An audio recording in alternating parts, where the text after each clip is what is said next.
Pouce. Un pauvre laboureur était assis un soir au coin de son feu pendant que sa femme filait à côté de lui. Il disait « C'est un grand chagrin pour nous de ne pas avoir d'enfants. Quel silence chez nous, tandis que chez les autres, tout est si gai et si bruyant. » « Oui, » répondit sa femme en soupirant.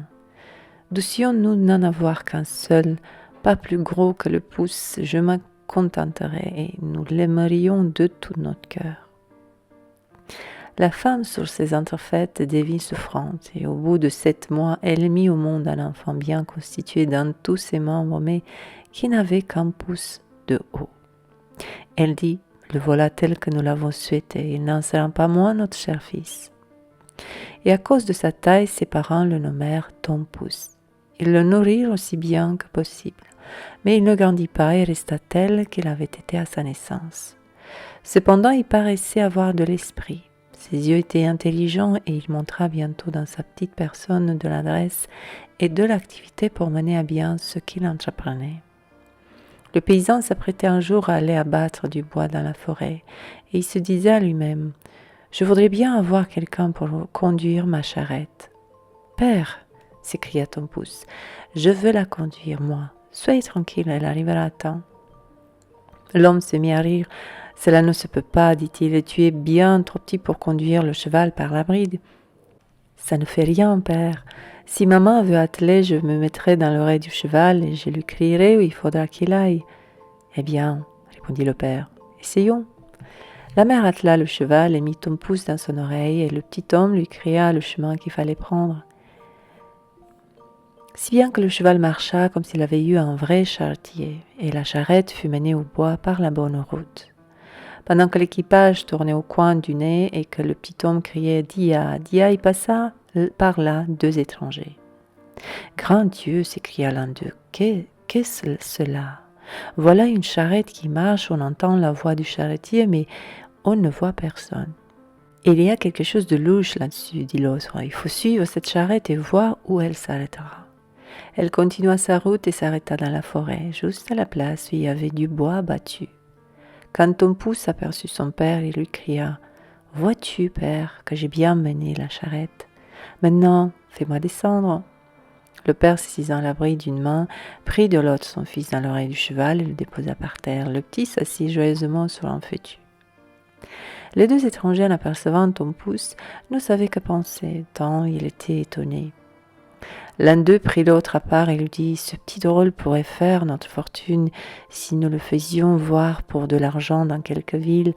Il faut l'acheter. » Ils allèrent trouver le paysan et lui dirent « Vendez-nous ce petit nain, nous en aurons bien soin. » « Non, répondit le père, c'est mon enfant et il n'est pas à vendre pour tout l'or du monde. » Mais Tom Pouce, en entendant la conversation, avait grimpé dans les plis des vêtements de son père et lui monta jusque sur l'épaule et de là lui souffla dans l'oreille. « Père, livrez-moi à ces gens-là, je serai bientôt de retour. » Son père le donna donc aux 2 hommes pour une belle pièce d'or.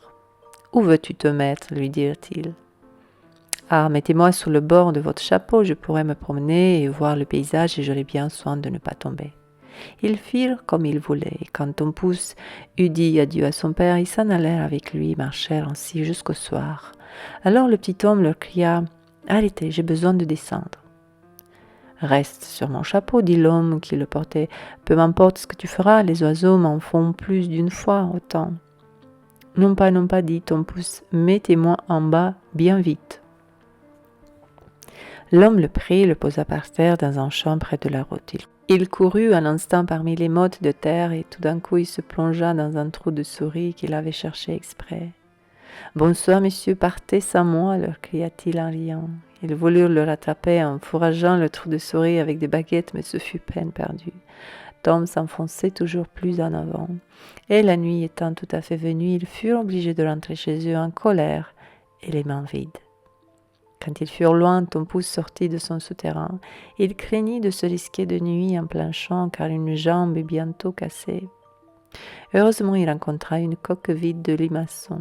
« Dieu soit lui, dit-il, je passerai ma nuit en sûreté là-dedans. » Et il s'y établit. Comme il allait s'endormir, il entendit 2 hommes qui passaient, et l'un disait à l'autre « Comment nous y prendrions-nous pour voler à ce riche curé tout son or et son argent ? Je vous le dirai bien, leur cria Tom Pouce. Qu'y a-t-il ? S'écria un des voleurs effrayés. J'ai entendu quelqu'un parler. Il restait à écouter quand Tom leur cria de nouveau. Prenez-moi avec vous, je vous aiderai. Où es donc-tu ? Cherchez par terre, du côté d'où vient la voix. Les voleurs finirent par le trouver. Petit extrait d'homme, lui dirent-ils, comment veux-tu nous être utile ? Voyez, répondit-il, je me glisserai entre les barreaux de la fenêtre dans la chambre du curé et je vous passerai tout ce que vous voudrez. Eh bien, soit, dirent-ils, nous allons te mettre à l'épreuve. Quand ils furent arrivés au presbytère, Tom Pouce se glissa dans la chambre, puis il se mit à crier de toutes ses forces. « Voulez-vous tout ce qui est ici ?» Les voleurs effrayés lui dirent « Parle plus bas, tu vas réveiller la maison. » Mais faisant comme s'il ne les avait pas entendus, il criait de nouveau « Qu'est-ce que vous voulez ? Vous voulez tout ce qui est ici ?» La servante qui couchait dans la chambre à côté entendit ce bruit.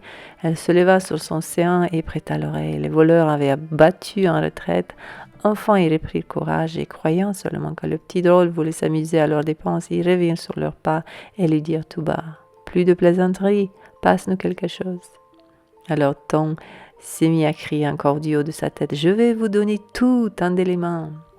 Cette fois, la servante entendit bien clairement.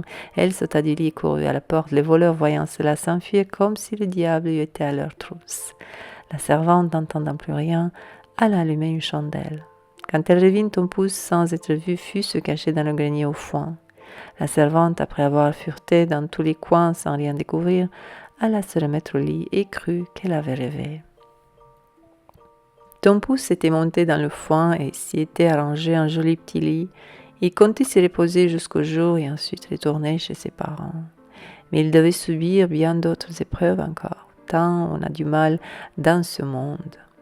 La servante se leva dès l'aurore pour donner à manger au bétail. Sa première visite fut pour le grenier au fourrage, où elle prit une brassée de foin avec le pauvre Tom, endormi dedans. Il dormait si fort qu'il ne s'aperçut de rien et ne s'éveilla que dans la bouche d'une vache qu'il avait pris avec une poignée de foin. Il se crut d'abord tomber dans un moulin à foulon, mais il comprit bientôt où il était réellement. Tout en évitant de se laisser broyer entre les dents, il finit par glisser dans la gorge et dans la panse. L'appartement lui semblait étroit, sans fenêtre, et on n'y voyait ni soleil ni chandelle. Le séjour lui en déplaisait fort, et ce qui compliquait encore sa situation, c'est qu'il descendait toujours de nouveaux fonds, et que l'espace devenait de plus en plus étroit. Enfin, dans sa terreur, Tom s'écria le plus haut qu'il put « Plus de fourrage, je n'en veux plus !» La servante était justement occupée à ce moment à traire la vache. Cette voix qu'elle entendait sans voir personne et qu'elle reconnaissait pour celle qu'il avait déjà éveillée pendant la nuit, l'effraya tellement qu'elle se jeta en bas de son tabouret en répandant son lait. Elle alla en toute hâte trouver son maître et lui cria « Grand Dieu, monsieur le curé, la vache qui parle !»« Tu es folle, répondit le prêtre. Et cependant, il alla lui-même dans l'étable pour s'assurer de ce qui se passait. À peine y avait-il mis le pied que Tom Pouce s'écria de nouveau « Plus de fourrage, je n'en veux plus !» La frayeur gagna le curé à son tour et s'imaginant qu'il y avait un diable dans le corps de la vache, il dit qu'il fallait la tuer. On l'abattit et la panse dans laquelle le pauvre Tom était prisonnier fut jetée sur le fumier. Le petit eut grand peine à se démêler de là et il commençait à passer la tête dehors quand un nouveau malheur l'assaillit. Un loup affamé se jeta sous la panse de la vache et l'avala d'un seul coup. Tom Pouce ne perdit pas courage. Peut-être, pense-t-il, que ce loup serait traitable. Et de son ventre, il était enfermé, il lui cria « Cher ami loup, je vais t'enseigner un bon repas à faire. » « Et où c'est là ?» dit le loup. « Dans telle et telle maison, tu n'as qu'à te glisser par l'égout de la cuisine, tu trouveras des gâteaux, du lard, des saucisses à bouche, que veux-tu » Et il lui désigna très exactement la maison de son père. Le loup ne se le fit pas dire 2 fois, il s'introduisit dans la cuisine et s'en donna à cœur joie aux dépenses de provisions. Mais quand il fut repu qu'il fallut sortir, il était tellement gonflé de nourriture qu'il ne put venir à bout de repasser par l'égout. Tom, qui avait compté là-dessus, commença à faire un bruit terrible dans le corps du loup, en sautant et en criant de toutes ses forces. « Veux-tu te tenir en repos ?» dit le loup. « Tu vas réveiller tout le monde. »« Eh bien, quoi ?» répondit le petit homme. « Tu t'es régalé, je vais m'amuser aussi, moi. » Et il se remit à crier tant qu'il pouvait. Il finit par réveiller ses parents qui accoururent et les gardèrent dans la cuisine à travers la serrure. Quand ils virent qu'il y avait un loup, ils s'armèrent, l'homme de sa hache et la femme d'une faux. Reste derrière, dit l'homme à sa femme quand ils entrèrent dans la chambre. Je vais le frapper de ma hache et si je ne le tue pas, du coup, tu lui couperas le ventre. Tom Pouce, qui entendait la voix de son père, s'est mis à crier « C'est moi, cher père, je suis dans le ventre du loup. » Dieu merci, dit le père plein de joie, notre cher enfant est retrouvé. Et il ordonna à sa femme de mettre le feu de côté pour ne pas blesser leur fils. Puis levant sa hache d'un coup sur la tête et étendit mort le loup, et ensuite, avec un couteau et des ciseaux, il lui ouvrit le ventre et en tira le petit homme. Ah, dit-il, que nous avons été inquiets de ton sort. Oui, père, j'ai beaucoup couru le monde, heureusement me voici rendu à la lumière. Où as-tu donc été? Ah, père, j'ai été dans un trou de souris, dans la panse d'une vache et dans le ventre d'un loup. Maintenant je reste avec vous. Et nous ne te revendrions pas pour tout l'or du monde, dirent ses parents, en l'embrassant et en le serrant contre leur cœur. Ils lui donnèrent à manger et lui firent faire d'autres habits parce que les siens avaient été gâtés pendant son voyage.